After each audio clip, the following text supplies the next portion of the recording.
College of Education Makerspace. I'm Evelyn, one of the makers here. Today's video is about the sewing machine.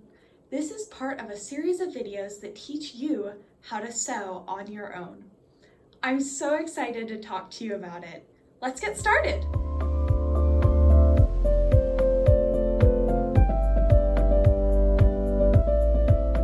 The first thing you need to know how to do is how to turn the sewing machine on. There's a little switch on the side. When it's on, you'll see a light above the needle. This thing right here is the foot. It'll protect your fingers from the needle. Here's how you put it down. There's a lever on the back. Let me show you that again, but from the front this time. See the little piece of plastic? There it goes. Put that down on your fabric whenever you're sewing. Now right in there is the needle. The needle's protected by the foot. That's what does your sewing. Down here is the lower bobbin. It has thread on it that hooks up and in. Up here is where the majority of your thread goes. I'll teach you how to thread it into the needle later. This is a fun button. It's a reverse. It makes your stitches go backwards and it helps you lock your stitch in place.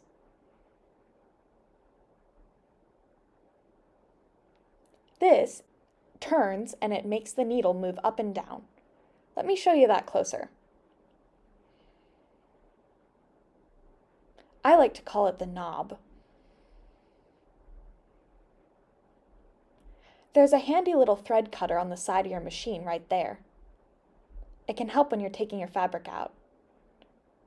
And of course, you wouldn't be able to sew without the pedal. The pedal is on the ground. You press your foot on it and it makes the needle go. Thanks for taking a tour of the sewing machine with me.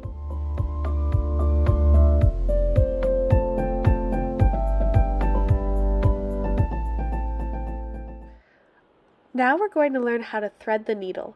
It's going to go through 6 numbered points. Take the thread and put it through number 1, which is right there.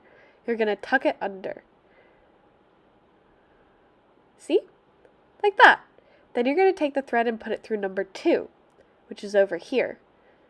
You're going to hook it under the metal thing, and then you're going to pull it down through that groove on the machine.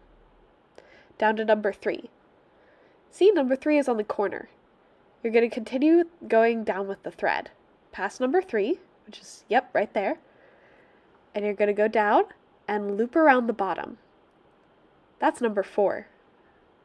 Do you see? There it is. You're going to loop around number 4 and go back up towards number 5. Number 5 is at the top, and you're going to hook it through that metal thing at the top there. It has to go around. Sometimes that metal thing won't be visible on number 5, but you still know that you have to hook the thread around and through where the number shows you. Then you're going to keep going down until you reach number 6. Number 6 is at the bottom of the machine, past number 4. It's a little bit tiny. Can you see it? Sorry, the video is a bit shaky. There it is. Now you're going to hook your thread behind the first metal thing under number 6, and then behind the second, which is at the top of the needle. See that? There it goes. That's the one at the top of the needle. You need to hook your thread around to the right and behind it. It's a little bit tricky to do with one hand. I'd recommend doing it with 2. Then you're going to pull your thread down in front of the needle. And then you're going to pull this white thing down.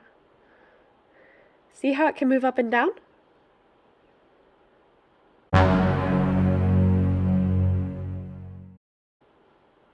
Alright, let's get in even closer. Sorry the video's a bit blurry here. You're going to pull the white thing down, and there's going to be a hook that goes through your needle. You're going to hook your thread from left to right, and the hook will pull it through. It makes a loop. Then you can pull the loop of thread through your needle. Now your needle's threaded. I like to tuck the thread through the foot.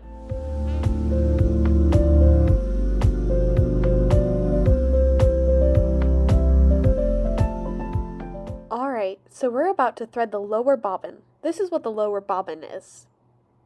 The first thing we're going to do is take our thread out of the needle,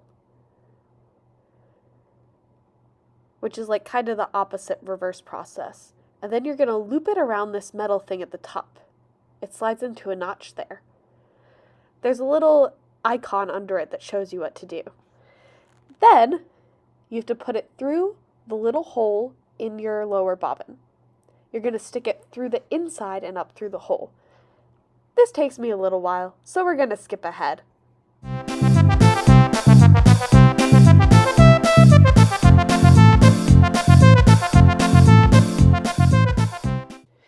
And there we go. Now we're going to place the lower bobbin on this little metal thing on this side. It's going to click in. Then you're going to push it to the right and it'll click in as well. That shifts it so that instead of the pedal making the needle go up and down, the pedal will make that little bobbin spin. See that pedal? It's on the ground. You're going to need to push it with your foot to make the thread wind. I like to hold the end of the thread that sticks through the hole in the bobbin so that when I wind it up, it doesn't slip out. Then you just press the pedal and go.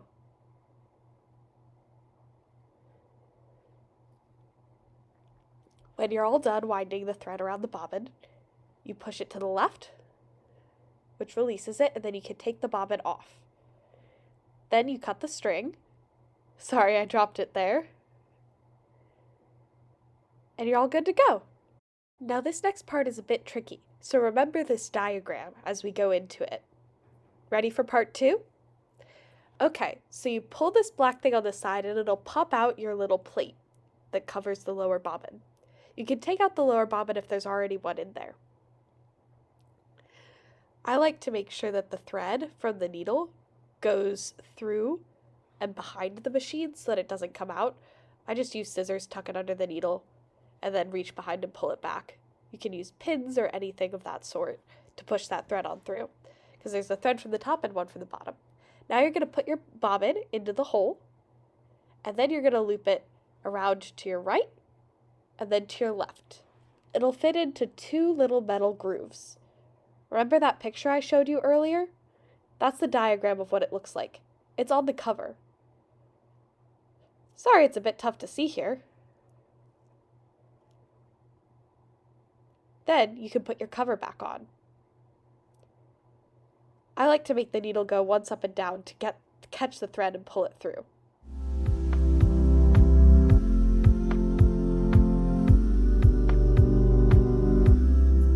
Take the fancy side of your fabric and turn it upside down on top of the other fancy side of your fabric and line up the edges. Then you're going to pin it all the way down. Make sure when you're pinning that you keep your fabric smooth. It can be helpful to iron it beforehand because if you sew it with wrinkles, the wrinkles will get locked in forever.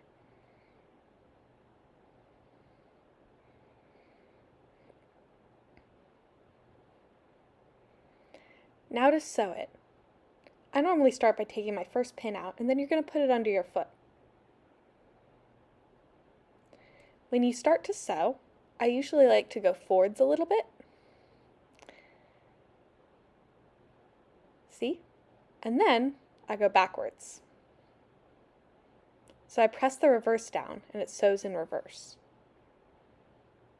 Then I start sewing forward again. Once your foot reaches a pin, you take the pin out. The foot will hold your fabric down for you. I like reaching behind the needle to pull the fabric taut from the other side.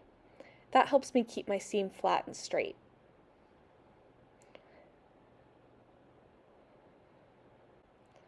Once I'm done, I normally like to go in reverse. That really locks in the stitch. Then you just take it out and trim off the thread. There you go, you've sewed a seam. Now look, you can't even see the thread on the pretty side of the fabric.